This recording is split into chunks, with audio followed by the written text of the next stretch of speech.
अगर बात करें तो भावनगरना पाल पंथकना खारापाटમાં મીઠાના અગરો ધોવાયા છે।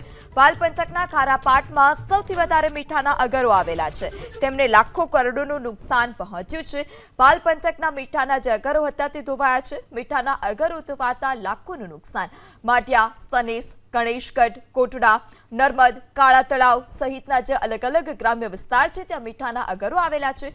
એક સાથે 3 થી 4 નદીના પાણી આ ખારાપાટમાં ફરી વળતા પાલ પંથક તટ્યો બન્યો હોય તેવા દ્રશ્યો। अगर बात करें तो भावनगरना पाल पंथकना खारापाटમાં મીઠાના અગરો ધોવાયા છે। પાલ પંથકના ખારાપાટમાં સૌથી વધારે મીઠાના અગરો આવેલા છે। તેમને લાખો કરોડોનું નુકસાન પહોંચ્યું છે। પાલ પંથકના મીઠાના જે અગરો હતા તે ધોવાયા છે। મીઠાના અગરો ધોવાતા લાખોનું નુકસાન। માટિયા, સનેસ, ગણેશગઢ, કોટડા, નર્મદ, કાળા તળાવ સહિતના જે અલગ અલગ ગ્રામ્ય વિસ્તાર છે ત્યાં મીઠાના અગરો આવેલા છે। એક સાથે 3 થી 4 નદીના પાણી આ ખારાપાટમાં ફરી વળતા પાલ પંથક તટ્યો બન્યો હોય તેવા દ્રશ્યો।